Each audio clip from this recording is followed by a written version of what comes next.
প্রিয় দর্শক আসসালামু আলাইকুম। আপনারা দেখতে পাচ্ছেন ইতিমধ্যে এখানে মানুষজনের জড়ো চলছে। এখানে একটি চোর ধরা হয়েছে বরগুনা জেলায় বড়পটকাখালী গ্রামে। একটি অটোরিকশার চোর, সে অটোরিকশাটি চুরি করে নিয়ে এসেছিল। কোথা থেকে চুরি করে নিয়ে এসেছে পর্যন্ত স্পষ্ট হয়নি। তাকে সাধারণ জনগণ ধরেছে, তাকে মারধরও করা হয়েছে।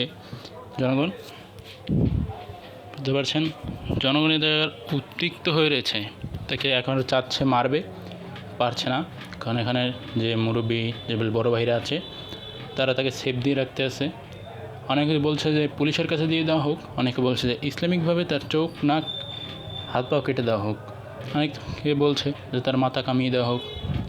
এখন প্রিয় দর্শক, এখানে আমার একটি প্রশ্ন আছে, যেগুলো করলে কি তারা হেরে যাবে? না, এদেরকে ছেড়ে দিলেও তারা শুধরাবে না। এদেরকে যদি মারধরও করা হয় তাদেরকে শুধরাবে না। এদেরকে কী করণীয় সেটা আপনারাই কমেন্ট বক্সে বলে যাবেন। প্রিয় দর্শক, এখানে দেখতে পাচ্ছেন যে বড় ভাইরা আছে, তারা কেউ কেউ বলছে যে আপনার কেউ বলছে তাদেরকে পুলিশে দেওয়া হোক, কেউ বলছে যে তাদেরকে মার দেওয়া হোক।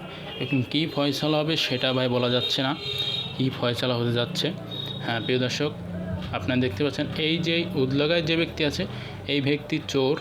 এই ব্যক্তি সেই অটোরিকশার চুরি করেছে এবং তার পাশে যে আছে সেও অটোরিকশার চুরির সাথে যুক্ত।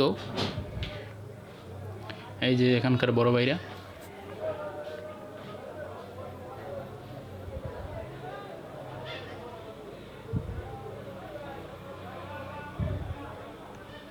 এই চোর বলছে ভাই আমাকে ছেড়ে দেন ভাই। এখানকার বড় ভাইরা বলছে তুমি অটোরিকশা কেন চুরি করেছো? হ্যাঁ প্রিয় দর্শক, আপনারা অবশ্যই কমেন্ট বক্সে বলবেন কী করণীয়।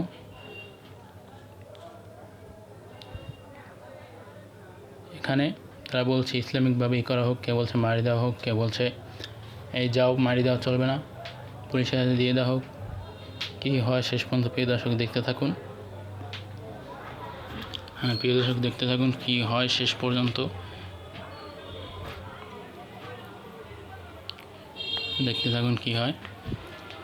ইতিমধ্যে দেখতে পাচ্ছি তারা ওদিকে যাচ্ছে, কোথায় নিয়ে যাচ্ছে সেটা দেখি। আপনারা দেখুন, আমরা দেখতে পাচ্ছি ইতিমধ্যে একটি রুমের ভিতরে নিয়ে যাওয়া হচ্ছে। একটি রুমের ভিতরে তাকে নিয়ে যাওয়া হচ্ছে, সেখানে কী হবে আমরা সঠিক নয়। এই শোনা যাচ্ছে যে তাকে রুমের ভিতরে আটকে মারধর করা হবে এবং তাকে জিজ্ঞাসা করা হবে যে তার সাথে আরও কে যুক্ত আছে এই চোরের বিষয়। দেখতে পাচ্ছেন একজন বাইরে থেকে তাকে রুমটি তালা মেরে দেওয়া হয়েছে এবং এখানকার মানুষ অনেকটা আতঙ্কে আছে যে আরও দুটি রিক্সা চুরি হয়েছিল, সেটা বাকেরগঞ্জ বসে ধরছে।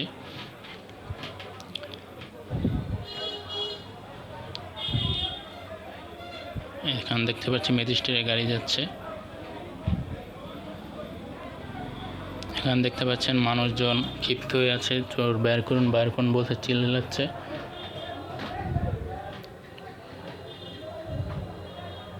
কিন্তু আমরা এখন থেকে দেখতে পারিনি গাড়ির ড্রাইভারকে, যে এই গাড়ির মালিক।